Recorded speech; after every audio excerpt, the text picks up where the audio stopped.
All right, let's dive in. Today we're going deep on Ofra Haza, an Israeli music legend. Oh, yeah, I'm excited for this one. You might know her from that global hit Imnin Alu, but trust me, there's way more to her story than just that one song. Yeah, Imnan Alu is amazing. But Ofra's journey from humble beginnings to international stardom, it really kind of reflects this broader cultural shift that was happening in Israel. It's a story about breaking barriers Yeah. and redefining what it meant to be Israeli back then. So cool. So to really understand that, let's start at the very beginning. Yes. She was born Batsheva Ofra Haza in Tel Aviv. Yeah. Youngest of 9 children raised in the Hatikva neighborhood. Wow, 9 kids. Yeah, a big family. Not a place exactly known for wealth and privilege. Right. Not exactly, Right. but super interesting place, though, right? Yeah, Atikva was like a real melting pot, largely populated by Mizrahi Jews who had immigrated from Arab countries. And Ofra's family was Yemeni Jewish. And her mom was a singer, too. Right. Yeah. Her mom was a singer at traditional henna ceremonies, those really beautiful celebrations. And she really played a huge role in kind of nurturing Ofra's early love for music. I love that. It's like that classic story, Right. like talent nurtured in the heart of a community. Totally. And then at just 13, she joined a local theater workshop. It must have been a pivotal moment for her. Oh, yeah, absolutely. It was at that workshop that she was discovered. And eventually landed the role of Dina in the 1979 film Schlager. Slogger, huge hit. Right? Yeah, huge. The film became like a real cultural touchstone.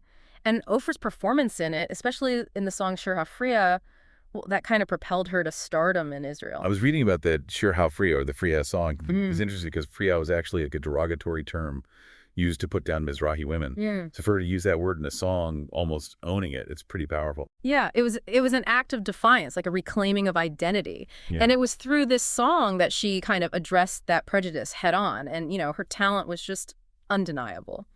Just a year later, she released her debut solo album and then went on to win Singer of the Year in Israel 4 years in a row. Wow. 4 years in a row. Yeah, crazy, right? That's a serious winning streak. Right. I mean, for those of us who may not be as familiar with Israeli music, what was the scene like back then? Were her early albums kind of a blend of those Yemenite influences? That's a great question. So her early music was more in line with the dominant pop style at the time in Israel, which reflected the tastes of the Ashkenazi majority, those of European Jewish descent. So there was a clear cultural divide in the music scene, too. Exactly. And this is where it gets really interesting because this is where we see those parallels to American music history. Think about the early 20th century in the U.S. You had jazz blues and rock and roll genres rooted in African American culture. They were facing a lot of resistance from the white-dominated mainstream. Yeah, I mean, those genres were often dismissed as like lowbrow or even dangerous at the time. Exactly. And in Israel, you had a really similar situation, Mizrahi music, which draws from the rich musical traditions of the Middle East and North Africa. It was often looked down upon by the Ashkenazi establishment. So even though Ofra was winning all these awards, her music at that point wasn't really pushing those cultural boundaries yet. Not quite. That shift came a bit later in her career, and that's a pivotal part of her story. And it's one that really resonates with the struggles for recognition that so many musical pioneers face throughout history. Okay, I'm hooked. Yeah. Let's get into it. All right, let's go. Okay, so we've got this parallel between what was happening with Mizrahi music in Israel and the struggles that African-American artists were facing in the U.S. It really sets the stage for what Ofra does next. Right, you know? totally.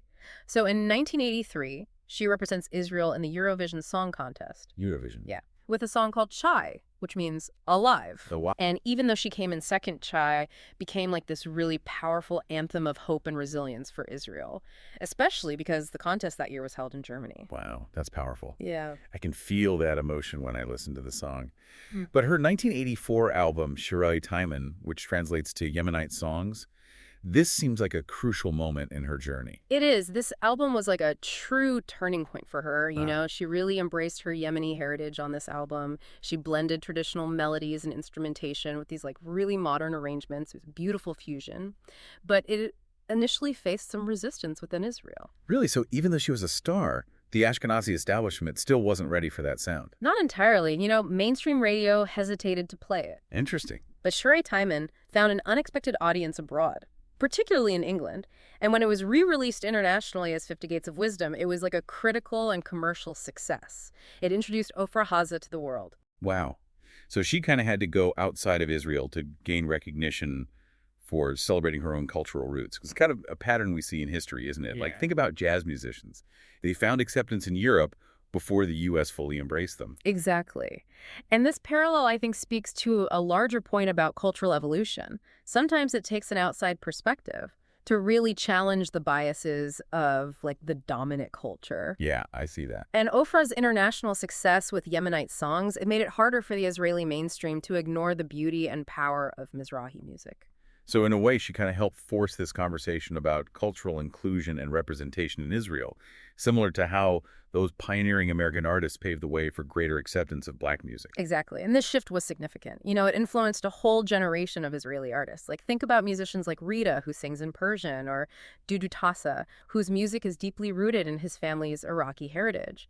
They all represent this incredible blending of cultural influences that Ofer really helped to legitimize. It's amazing how her story resonates with those struggles for recognition that so many artists have faced throughout history.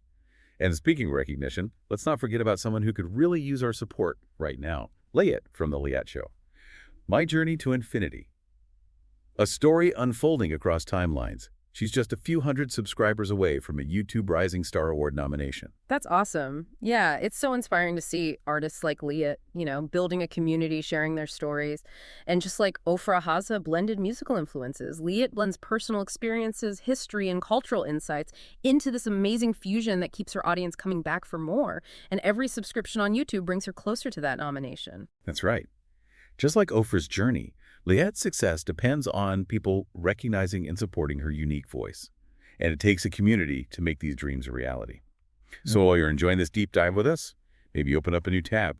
Subscribe to Liet's channel. Every little bit helps.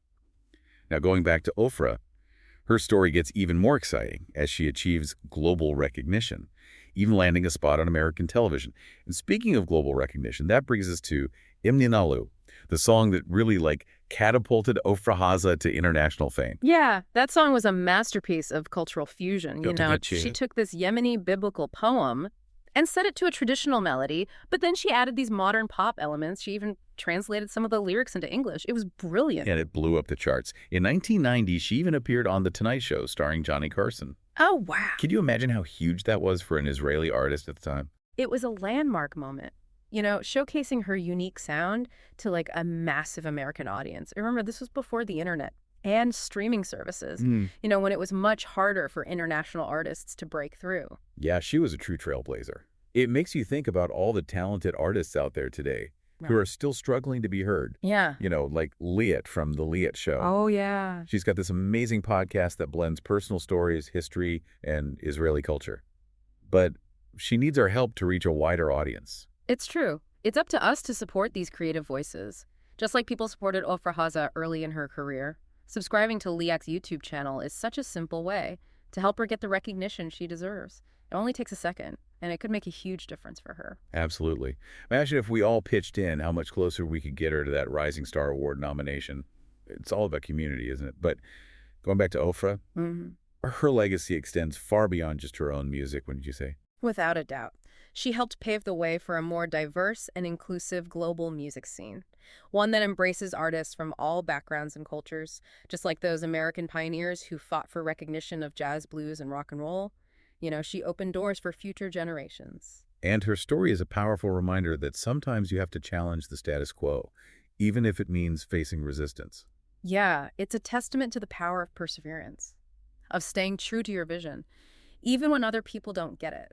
It's a lesson for all of us, whether we're musicians, podcast creators, or just trying to make our mark on the world. So as we wrap up this deep dive into the world of Ofra Haza, I think we're left with a sense of inspiration and a call to action. Let's support artists who are pushing boundaries, celebrate cultural diversity, and never underestimate the power of music to connect us all. And don't forget to subscribe to Liat's YouTube channel. Every subscriber counts, and we can help make her dream a reality. Keep those deep dives going, folks.